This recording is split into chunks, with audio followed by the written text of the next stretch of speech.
Hi, and welcome to Education Roundtable. This is Larry Petraccaro, and I have with me today Dr. Matthew Friedman. Dr. Friedman is the Assistant Superintendent for Curriculum and Instruction. And so we're going to talk a little bit about curriculum, a little bit about instruction, and some of the innovative things that Dr. Friedman has brought along. So before we get started, perhaps Dr. Friedman, you could just give us a little background on yourself, what brought you here, what brought you into education, and so forth. Absolutely. Thank you for having me. So I'm a lifelong educator of 23 years. I come from a family of educators, so that really I knew from a very early age that was probably the path I was going to take. My dad was a high school social studies teacher for 47 years. My mom was a kindergarten teacher for 25 years, so I kind of knew it was in my blood. I followed my dad's footsteps. I became a high school social studies teacher, but from probably my first year on, when I walked in the classroom, I always knew that I wanted to affect change bigger and better along the way. And as much as I love teaching, and I still teach at the university level, I've been very fortunate along the way. I've worked in 5 very diverse school districts. I'm born and raised in Pittsburgh, Pennsylvania, proud of it, and spent most of my career in Pennsylvania until I made the move to South Orange Maplewood. But I've been a middle school principal, I've been a director of curriculum, and I've been in central office now for the past 15 years in various roles as an assistant superintendent of academics and operations. But I saw the opportunity in South Orange Maplewood. I actually have family friends that live in Maplewood, and the things that were happening in the district really attracted me personally and professionally, and I was very fortunate to put my name in the ring for the position, and have been in the district now for almost a year and a half, and love every day when I wake up and come to South Orange Maplewood, and just the issues and different initiatives that we're tackling on a daily basis. Well, welcome. Good to have you here. The curriculum, I'd like to kind of get a baseline for that, because I think curriculum is something that we probably all think we know what it is, but I'm not sure that we do. And as I think about it, I'm not sure I know what it is. I don't know how you construct it, how flexible it is, how detailed it might be, what it's supposed to accomplish. So perhaps you could give us a little primer on curriculum. Sure. I mean, that's a great question. So it really starts at the federal level and goes down to the state level. Department of Education puts forth standards that all public school districts have to follow. The Common Core standards, which wanted to align all states into pretty much teaching the same concepts, K to 12, became very popular 10 or 15 years ago. Districts have started to move away from them. In New Jersey, we still follow what we really consider the New Jersey Common Core. So states they followed those state standards or the federal standards and had some flexibility to put in their own spin on what was taught K through 12 in school districts. So that really is the baseline. Standards are the foundational piece that all public schools and educators kind of have to follow. So at the minimum, we have to meet the state standards, and we're assessed on those every year through state testing and meeting those standards at each grade level. Now, are those standards, excuse me for interrupting, are those standards specific answers to things you're supposed to know? I mean, when you say standards, it makes me curious a little bit about what. So they're content specific, okay, essentially. So there's English language arts standards and mathematics standards and social studies standards and science standards and fine arts standards. And so we strive to meet those standards vertically and horizontally in schools. So my job as an assistant superintendent of curriculum and instruction is to make sure our written curriculum, the ways that we're meeting those standards, that's happening in all classrooms across the district. And what we often do, we work hard with building principals, content area supervisors, classroom teachers, the Board of Education, and even the community to make sure that we're vertically aligning those standards, meaning that what we're doing in kindergarten is a foundation for what we're doing in first grade and second grade and so on and so forth. So I don't like to silo off the different content areas. I always look for cross-curricular opportunities within the schools, within the grade levels, and because that's learning, at its core.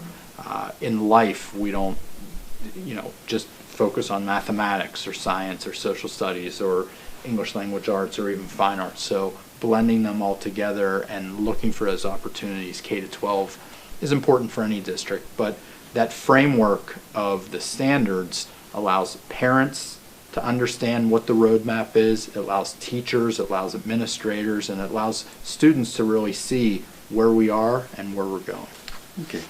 I'm still a little confused about the standards. Mm-hmm. You said they're content specific, I think you mentioned? Yes. So in science, for example, would that mean that there were certain areas of science you had to be proficient in? You had to know a little bit about astronomy or physics? And that can't be at kindergarten level. Well, it could be, I suppose, depending on how you integrate those standards vertically, as you were talking. So I'll take high school for an example. Okay. In high school, the state of New Jersey requires all students before they graduate to take 3 sciences at a minimum: biology, chemistry, and physics. So we know that a high school student matriculating through Columbia High School needs to take, and normally will take biology in 9th grade, chemistry in 10th grade, physics in 11th grade. Then they have the flexibility, if they have room in their schedule, to take other science electives, but at the minimum they have to take that. Below that, in middle school, we focus on the earth sciences, which the state standards tell us that we kind of have to do, the astronomies and things of that nature. And at the elementary level, we introduce different concepts through living organisms and cells and basic scientific methods. We'll talk about astronomy, we'll talk about biology, but on a more elementary level. And so we'll continue to build that foundation. I often use the analogy of building a house when I talk about curriculum. You need to build a strong foundation very early on in the younger grades, so you not only have the love of learning, but you're building that content knowledge early on. So you have to learn how to add and subtract. I mean, literacy is at the core of everything we do. You have to learn how to read and decode words and, phonemic awareness, and understand all of those concepts. And if you understand those concepts, they build upon each other, so then you can branch out and do different things in different content areas. So really that roadmap along the way, the standards guide us on what we need to teach in what grade levels and what students have to take along the way. So first grade English, there are certain standards we have to cover, and we know if we cover those in first grade that we can build upon those. So if they're learning nouns and verbs in first or second grade, we can start to look at pronouns and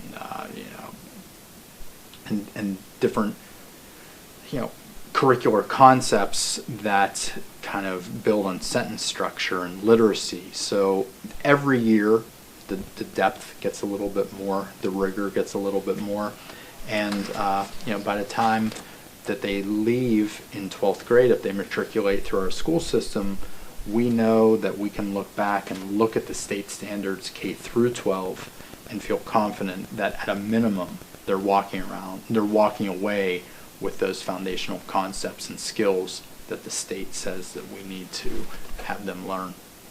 And for example, you said biology, chemistry, physics were 3 of the subjects that they had to take in high school, and you try to build those, as you said, through the elementary level.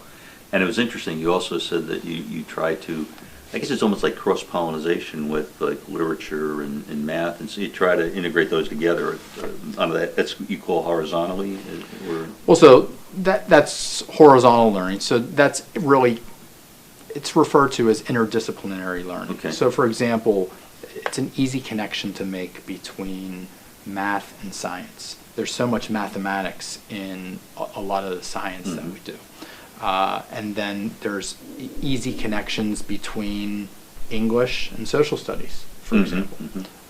You know, literacy ties right into all subject areas, and even in fine arts, or take physical education, for example. I mean, think about the mathematical opportunities in physical education and the games that we play. You know, whether it's you're working, if you remember, like the presidential physical fitness test that you would have to take every year, and you had to do the standing broad jump or the shuttle run or things like that. But you can measure things out, and you can talk about the trajectory of a ball or the distance of how far something goes. So there's interconnections with everything that we do, and so when I talk about not siloing different content areas and really having those interdisciplinary activities and projects and assessments, it's important for students to really kind of meld all those together.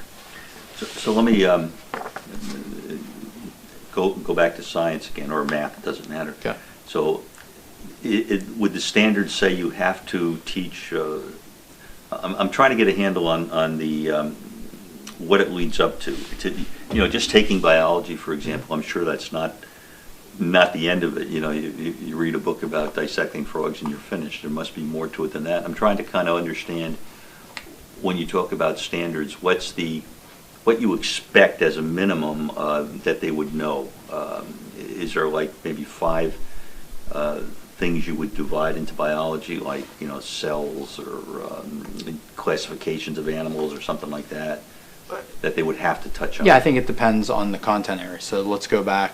Let me switch to math, and even elementary mathematics, where we might say a second grader, the standards might say, and I don't remember specifically what it says, that they need to be able to count to 100 by the end of first grade or second grade. So it's very specific. So it's very specific. It can be in certain areas, and it gives that framework of allowing. So if you teach third grade, you know that students are coming to your class, or supposed to be coming to your class, with certain skill sets. So you can jump right in September knowing that your students, at the minimum, should know how to count to 100. And so you can start to build upon those concepts, and then they have to tackle the third grade standards of maybe at the end of third grade they have to learn how to count to 500 by twos, or whatever it might be. But there's very specific standards that school districts have to follow, and it provides that framework that we build off of. Now, the one thing that makes different school districts unique is providing different opportunities beyond those standards, often referred to as electives. So we approve and write courses at the high school level, at the elementary level, and even the middle school level that build upon the standard courses that we might offer. If we have 8th grade mathematics, we might have, we're very fortunate to have STEM teachers in our middle schools. So we might teach about coding and programming and robotics, which we've had after-school robotics clubs, which we're working on building back into our middle school curriculum. Or at the high school, we just are about to approve later this month a cybersecurity elective. Now that's not for everyone, but that ties into scientific methods, it ties into mathematical methods that might interest a group of students to take an elective like they would in higher education. Well, speaking of mathematics, I've been watching the time, and I think we're going to have to take a break. Okay. So if you'll stay with us, we'll be back in a minute. Chef Patty here. Why should you include avocados as part of your family's balanced diet? It's as simple as 1, 2, 3. Number 1. Avocados fill you up. Avocados contain unsaturated fats, good fats your body needs to help with the absorption of key nutrients. Me hungry right now. Number 2. Avocados are good for you. Avocados are naturally cholesterol and sodium free, plus they contain nearly 20 vitamins and nutrients. Me need vitamins and nutrients. And number 3, avocado delicious. Try avocados in place of ingredients ingredients higher in saturated fat. Avocados taste great in sandwiches, salads, and even in baked goods like cookies. Avocado cookies? This match made in heaven! Oh, no!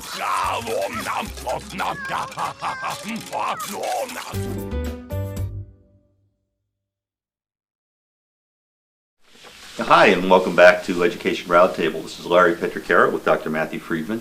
Dr. Friedman is the Assistant Superintendent for Curriculum and Instruction. And we've been talking about curriculum, and I'd just like to finish up on one thing with curriculum, but then we want to go into instruction, if we may, because that's, I suppose that's sort of where the rubber hits the road. The curriculum is, I guess it almost sounds like it's the theory, but not the concrete, so to speak. So what I wanted to, and maybe this is an unfair question, is just, is it more difficult to develop curriculum for some subjects than for others? You know, some subjects are fact-based, some subjects are perhaps not exactly fact-based, but you know, that maybe you know, some little bit of a difference there. So maybe briefly you could just give me an idea about that, and then I'd like to talk about instruction. Sure, and honestly, I don't think that's unfair, and I think that's a great question. I think it really depends on who you ask, you know, if it's difficult or not, because people have passions and skill sets that really lend themselves to certain content areas. So mathematics, for example, builds upon itself. You know, like you can't take calculus unless you know the basic concepts of mathematics, throughout the different courses, and even English language arts to a point where you can't be reading high-level novels if you don't understand literacy and reading and decoding and phonemic awareness, as I mentioned earlier. Some of the sciences aren't connected. Like you could take a biology and then take a chemistry, and it's, you know, that's really apples and oranges. Those are two different types of courses. So I think they all have their challenges in a way. I mean, I think the biggest challenge in writing any good curriculum is making it relevant to students. I mean, the two aspects that we really focus on, and I know that we'll touch on instruction in a few minutes, but it's really about the rigor inside of classrooms, and it's about the relevance. And so what I mean by that is, how do we connect it to real world experiences? So you have your framework of standards and curriculum, and the written word can be powerful. I mean, you can have a beautifully written curriculum, but how you bring it to life is important. And I think it starts and ends with quality instruction. So that is probably the biggest takeaway. So you can have beautiful lesson plans and beautiful curriculum, but that's a roadmap. It's like having, when you used to go to AAA and get those maps and open up the map, and they would stamp on how to get from point A to point B. That's what curriculum is, and that's what lesson plans are, and it's a roadmap. But how you bring that to life, and how there's an art to teaching. And we're very fortunate in this district to have so many wonderful teachers, K through 12. But there's an art to bringing that written word to life inside the classroom. Okay, we were talking about teaching and learning. So different, the same? Well, to me, we're very fortunate in this district to have some wonderful teachers, K through 12. And I've always been a believer that teaching, there's an art to teaching. And the research has really shown over the years that there's been a huge paradigm shift moving from a teacher-centered classroom to a more student-centered classroom. And the reason for that really focuses on meeting the individualized, personalized needs of students. Students learn in different ways.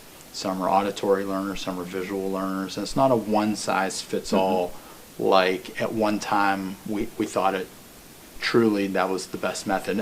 I'm sure that you remember, Larry, that teacher standing in front of the room, rows of desks, and we've really tried to shift that where a teacher is a facilitator of learning inside the classroom and bringing out the different skill sets of all the different learners they have in front of them on a daily basis. So we really work towards not memorization and then everyone taking a written test and moving on. We really focus on mastery of content in all grade levels and hands-on learning and allowing voice and choice, what we call student agency, where students have the ability to show mastery in a lot of different ways, whether they want to give a speech or do a project or take a test or write a paper, create a movie. There's so many different ways that you can show mastery these days. We're embracing the uniqueness and the creativity of learners, but shifting that paradigm from a true teacher-centered classroom to a student-centered classroom takes time, takes professional development, and it takes a lot of expertise over the years. But it's not like how we learned in school. But there's an excitement to that because learning comes alive. As I mentioned, we really focus on two things. We focus on rigor inside the classroom, and we focus on relevance. How is it relevant to students? How does it connect to real-world situations? Because if I had a quarter for every time that one of my students asked, why do we have to learn this? I wouldn't be here today. And connecting it to real life examples, it brings learning to life. So when I say there's an art to teaching and learning, there truly is. And to go in the classrooms in the district and to see teachers bring that to life through the different activities and lessons and different things that they're doing inside the classroom, to see that happening with students is magical to me as an educator. And it makes me proud to see them take that written curriculum that we spent some time talking about today and bringing it to life inside their classrooms in a lot of different ways. So it's a constant evolution of different ideas and things happening inside classrooms, but really that is the difference truly between teaching and learning inside of our classrooms. What you said about relevance, just a quick comment. The fellow that we used for carpentry work does a very good job. Actually went to school here, grew up in town. And he could see no relevance to mathematics until he started his carpentry work. And then it sort of just came to him. So I guess that relevance is something that becomes personalized for the student. It does. And you have to realize that we often we focus on two things. We focus on college and career readiness. And you have to realize it's not just college anymore. It used to be not if you were going to college, but where you were going to college. But it really has transformed over the years in a very positive way, college and career readiness. And so what I mean by that, there are so many pathways today for our graduates to take, whether it's a 2-year college or a 4-year college, a trade school, a gap year, going right into the workforce, going into the military. There are so many ways that students can go. We need to prepare them for the college and career readiness. So the relevance piece, like you said, really plays into it because they need to be able to make those connections. I started telling you a little bit earlier about 21st century skills, and Fortune 500 CEOs really thinking about what skills were most important for their employees coming out of college or wherever they're matriculating into the workforce. And the creativity and the collaboration and the critical thinking and the communication, all of those are embedded in everything that we do. So in a student-centered classroom where a teacher is facilitating the learning process and working towards mastery of concepts, all of those different skills are coming into play. And so when that happens inside of our classrooms at any age, whether it's hands-on learning in kindergarten through collaborative activities in 12th grade, that learning process is continuing to evolve and grow, and it ties back to the framework, the roadmap that I talked about, which is our curriculum and our standards. So understanding that roadmap and the teachers bringing it to life on a daily basis, that's where everything comes together. We've only got about a minute, and just one question, if you can, if it's Sure. easy to answer in a minute. If not, I'll have to take my math skills to work again. But what you're talking about it sounds like it's a different challenge for the teachers than it might have been in the past. Have the teacher colleges, has the source of the teachers that we get recognize that, and likewise began to change the way that they prepare teachers for their classroom? So let or me is that say something this. they have to learn themselves? Maybe that's... Well, I always think back to when I went to school to be an educator. And you take all these theory classes and you talk about different scenarios. But no matter what profession you're in, I'll never forget the first day I walked in and I'm on the other side of the fence. And I have 25 students staring at me. And it becomes real. Yeah. So I think the universities are doing a wonderful job preparing for the type of learning that we talked about today. But it's a like I said, it's a constant evolution, and it's our job to mentor and to help grow when we hire these teachers. You know, it's really the mentorship and the professional development is really the key to helping our educators grow, because by doing that and helping guide them along the way, it's going to help with their growth. The universities are preparing them, but it's nothing like when you actually walk in and it's year one and it's new. Well, I let my math skills down. So we're going to have to call it, but thank you so much, Dr. Friedman. Thank you. This was very instructive. And thank you for joining us on Education Roundtable.